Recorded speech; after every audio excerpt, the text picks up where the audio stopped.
My parents told me in front of everyone that I'd never be as good as my sister. She got everything handed to her, cars, vacations, endless praise, while I worked 2 jobs just to buy my own clothes. But everything changed the day I finally walked away. In my family, there were 2 daughters, but only one they truly saw. My sister Olivia could skip curfew, blow through dad's credit card, or fail every class, and somehow she was still their pride and joy. Me? I could do everything right, work myself to exhaustion, and it wouldn't matter. To them, I was just the shadow that made her shine brighter. It didn't matter what I did. If I aced a test, they said, "Looks like watching Olivia study is finally paying off." If I saved my own money to buy something, they'd smile and say, "Maybe Olivia inspired you to be more responsible." But if I ever made one mistake, a late homework, a missed chore, I was the failure, the burden, the girl who would never measure up. Family gatherings were the worst. Relatives lined up to ask Olivia about her college plans, her sports, her future. When they turned to me, it was just a casual, "So, what are you doing these days?" And if I stayed quiet, I was antisocial. If I spoke, I was jealous. There was no winning. And Olivia loved it. She'd sit there smiling like she earned her pedestal, whispering digs just loud enough for me to hear. Maybe if you weren't so bitter, they'd like you more. Maybe if you tried harder, you wouldn't always be second place. And as much as I hated it, a part of me believed her. Because in that house, the rules were never the same for both of us. If Olivia forgot chores, I got grounded. If she borrowed money and didn't pay it back, I got the lecture on responsibility. If mom or dad had a bad day, somehow it was my fault, never hers. But that night when my parents said, in front of everyone, that I'd never be as good as Olivia, something shifted inside me. I didn't cry. I didn't argue. I just sat there, staring at my plate, while one thought echoed louder than anything else. Maybe they're right, but maybe I don't care anymore. Because if the only way to matter in that family was to be more like Olivia, then maybe it was time to stop trying to matter to them at all. I didn't plan on leaving that night. I wasn't some rebellious kid storming out to make a point. I'd learned a long time ago that nothing I did ever changed how they saw me. But when I walked into the living room and saw my sister sprawled on the couch, laughing with her friends, while my parents gushed over how responsible she was, something inside me cracked. Just 24 hours earlier, she'd borrowed mom's car, stayed out all night, and somehow I was the one grounded because I must have known where she was. And now, she was the hero again, the mature one, the daughter they bragged about. My parents looked at her like she could do no wrong, and at me like I was some stranger freeloading off their air. Then came the final straw. Mom tossed me a pile of laundry, her laundry, and told me to be useful for once. Dad added, without looking up from his phone, "Maybe if you helped around here more, you wouldn't feel so left out all the time." My sister smirked and said, "Don't worry, she's used to cleaning up after me." They all laughed. Something inside me went quiet. Not angry, not even sad, just quiet. I realized in that moment they weren't ever going to change. No matter how hard I worked, no matter how much I tried, I was never going to be more than the punching bag, the afterthought, the other daughter. I walked upstairs, shut my door, and for the first time in my life, I didn't cry. I pulled out the envelope I'd been hiding, the one with the money I'd been saving for months from my shifts at the diner. It wasn't much, but it was enough to get me out of there. A bus ticket, a security deposit on a tiny apartment, enough to start over. I packed a single bag. No goodbyes, no explanations. I didn't even leave a note because I knew they wouldn't care. Not really. They'd probably just roll their eyes and tell each other I'd come crawling back when reality hit. But as I zipped up that bag and looked around the room I'd spent my whole life in, I felt something I'd never felt in that house before. Freedom. Terrifying. Uncertain freedom, but freedom all the same. I wasn't leaving because I hated them. I was leaving because I finally understood something they never would. I wasn't worthless. Not anymore.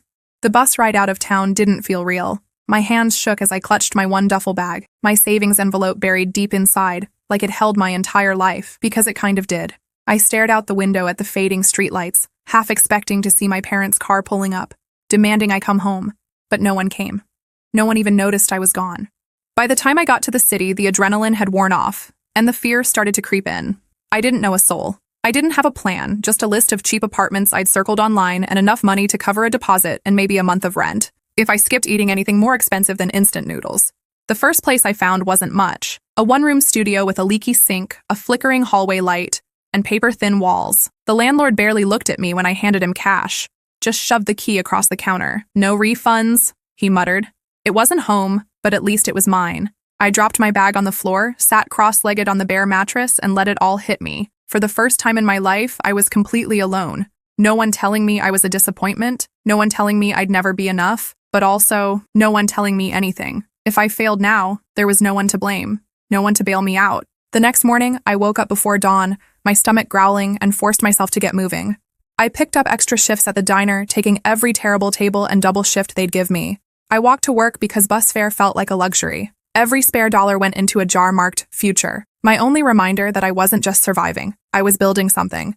But even as I pushed myself harder than ever, the doubts crept in at night. Lying on that thin mattress, listening to the neighbors argue through the walls, I'd wonder, what if my parents were right? What if I really am nothing without them? Still, every morning, I got up. Every night, I reminded myself that being broke and exhausted in my own place was still better than feeling worthless in theirs. For the first time in my life, my future, good or bad, felt like it actually belonged to me, and I wasn't about to let that slip away, no matter how hard it got. By the third week, the exhaustion was starting to crush me.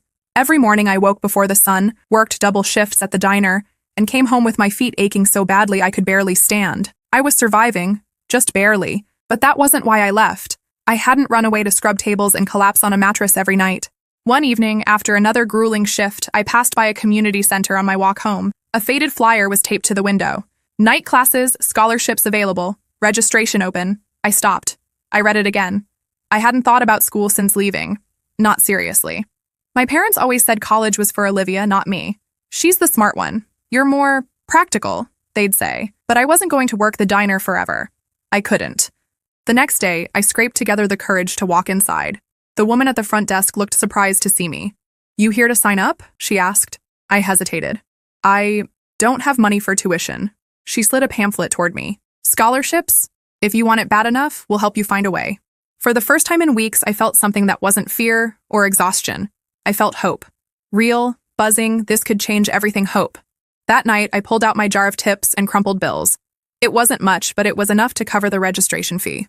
I filled out the forms by candlelight because my apartment's power flickered out halfway through, and I wasn't about to stop. The program wasn't easy.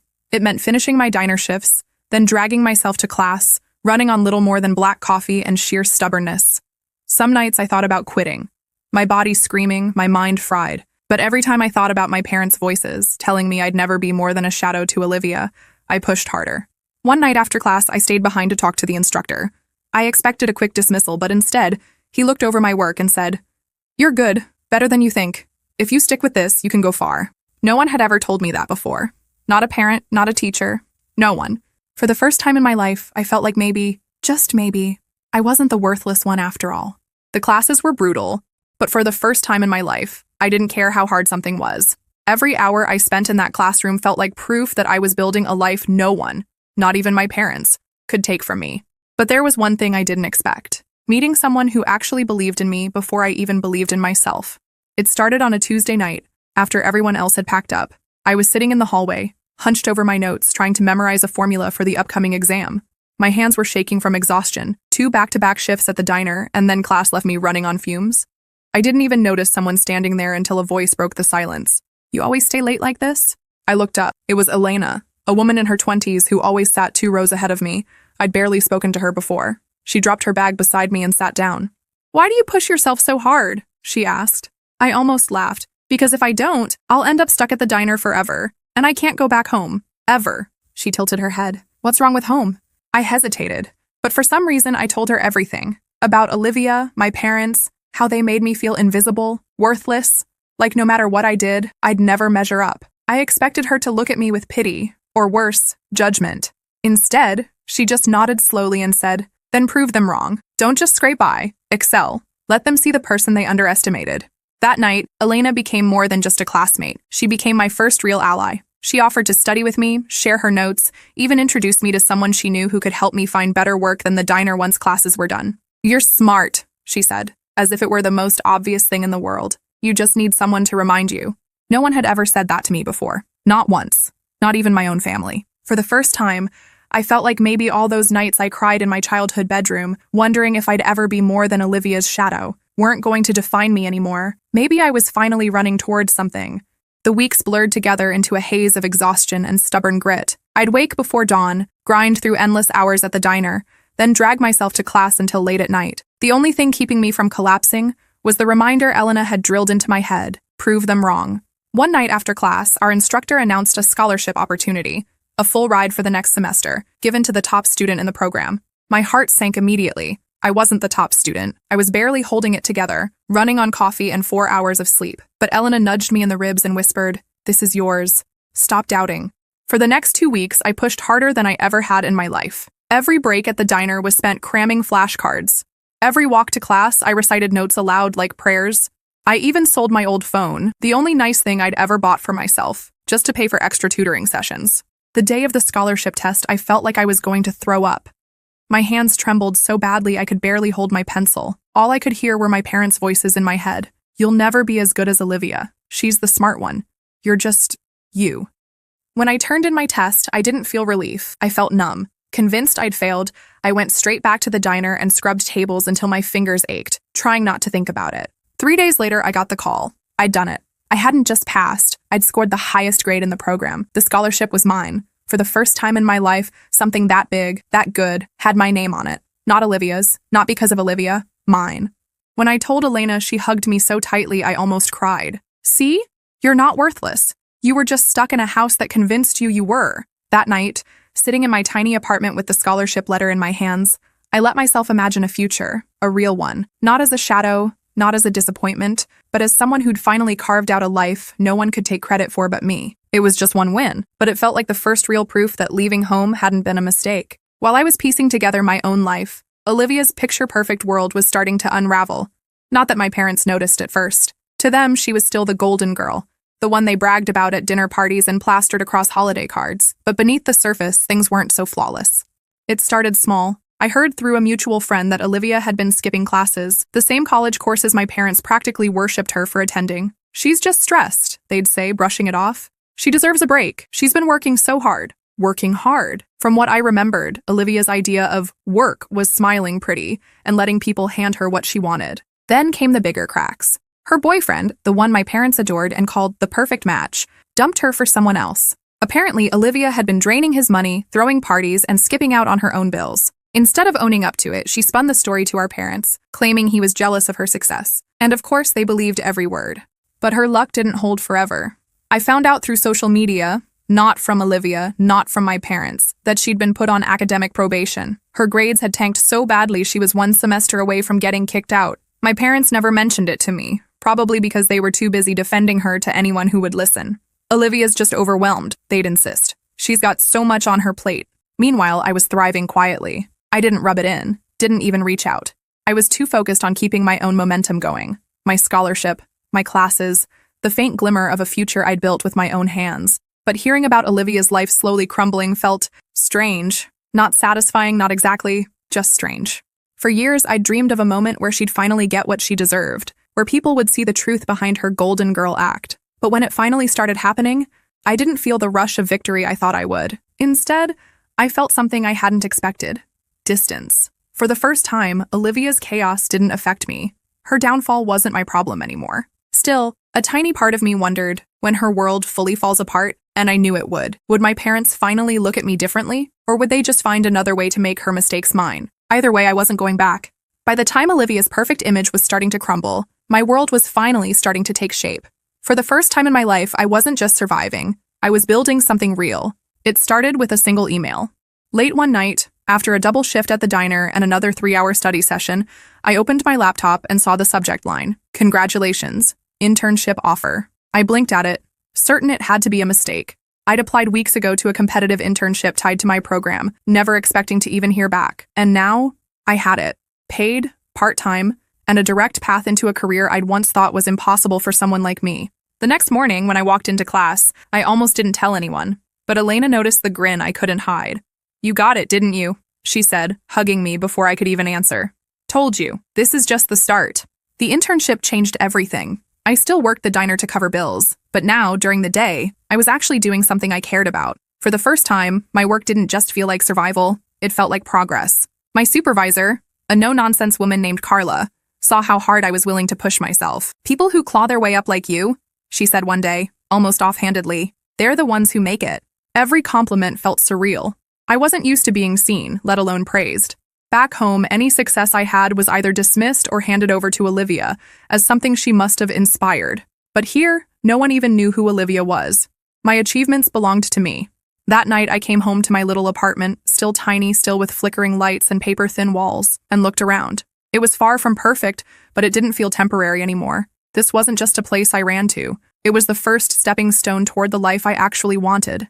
For so long, I thought escaping my family would mean living with a permanent hole, like I'd always be incomplete without their approval.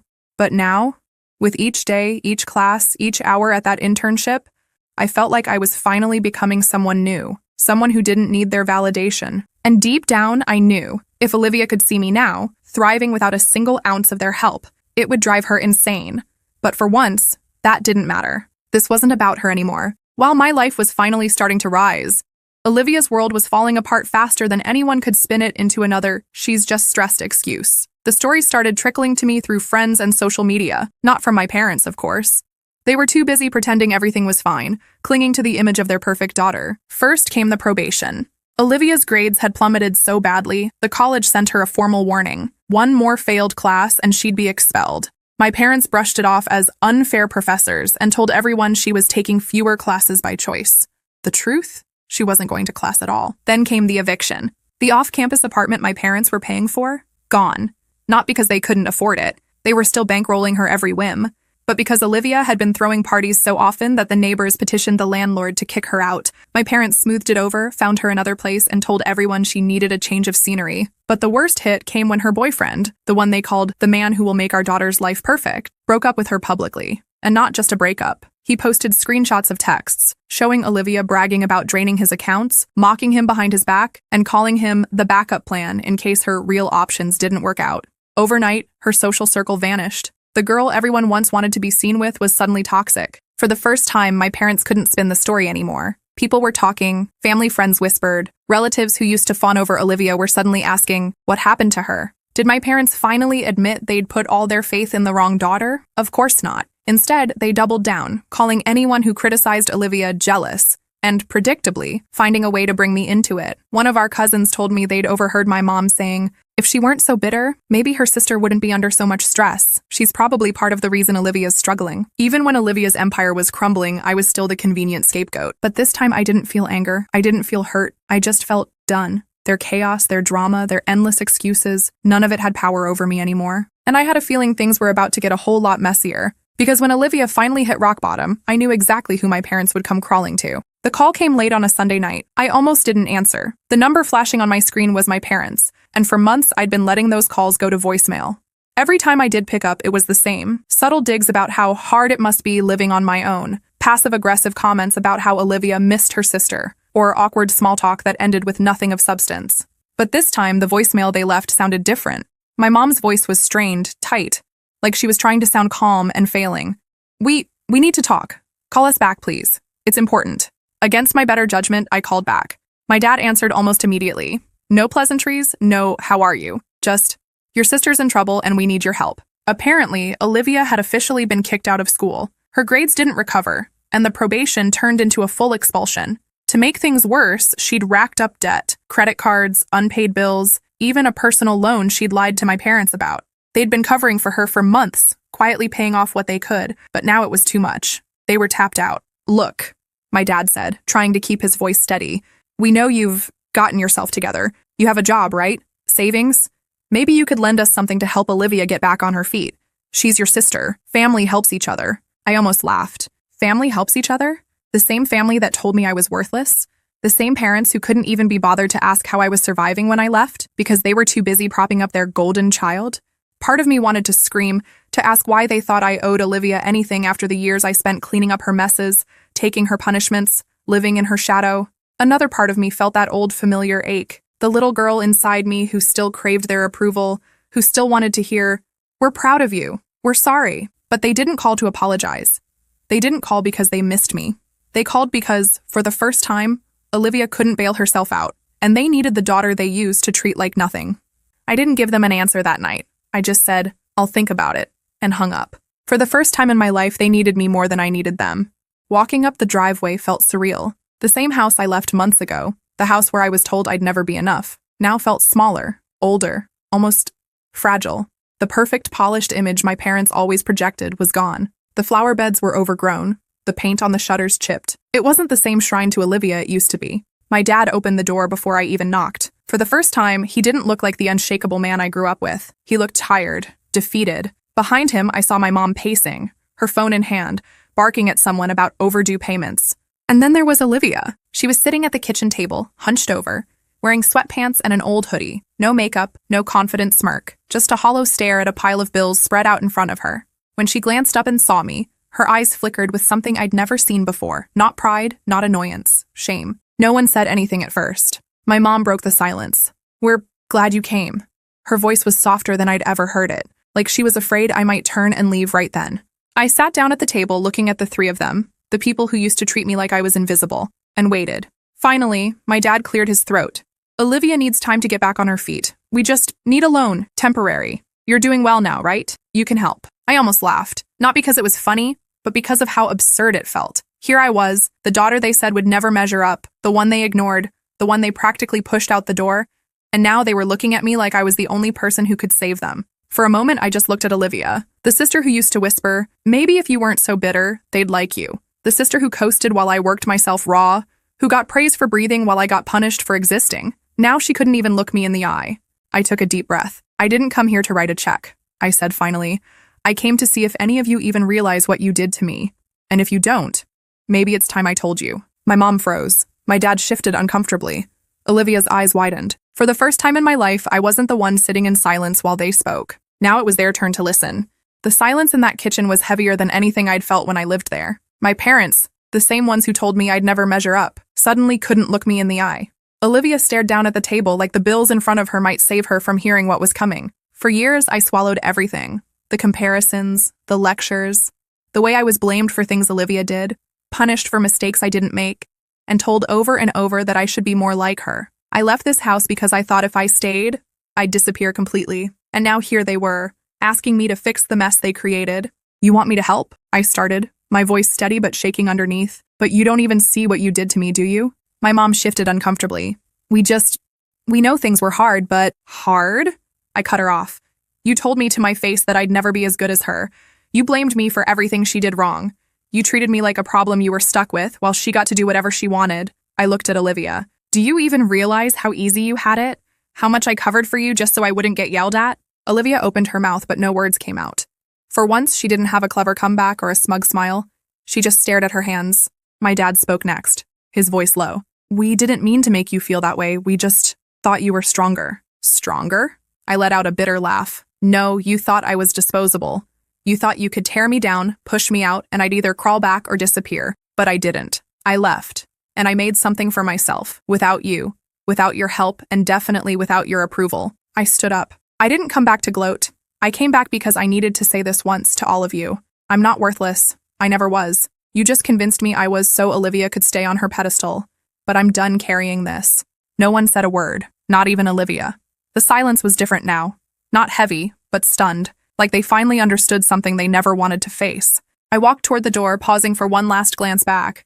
"Figure things out yourselves." "I already have." And with that, I left the house, lighter than I'd ever felt walking out its door. The air felt different as I stepped out of that house. Lighter, sharper, like I'd been holding my breath for years and finally exhaled. Behind me, the walls that once made me feel so small were silent. No one ran after me, no apologies, no desperate pleas, just silence. I didn't need them to chase me. For the first time in my life, I wasn't leaving to prove a point or to make them see my worth. I was leaving because I finally understood it myself. The walk back to the bus station felt surreal. I passed by the same streets I used to bike as a kid, the same corner store where Olivia and I used to beg for candy, the same cracked sidewalks where I used to wonder why I was never good enough. Except now, none of it felt heavy. It felt distant, like it belonged to someone else's story. When I reached my apartment that night, I didn't collapse in exhaustion like I used to. I didn't cry or shake or wonder if I made the right decision. Instead, I lit the one candle I had sitting on my counter, sat at the tiny table, and opened my notebook, the one I kept filled with ideas, goals, reminders of why I left in the first place. I wrote down 3 words at the top of the page. I'm not worthless. It wasn't a declaration for them. It wasn't something I needed my parents to hear, or Olivia to see. It was for me. A line in ink to remind myself of what I'd fought for, what I'd built, and what I'd never let anyone take away again. The phone buzzed once that night. My parents, again. This time I didn't even look at the message.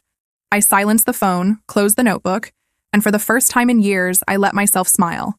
A real, unforced smile. I wasn't the forgotten daughter anymore. I wasn't second best. I wasn't anyone's shadow. I was free, and the life I was building, it was finally mine. And as for the people who once told me I'd never be as good as Olivia, they can watch from a distance, because I'm just getting started.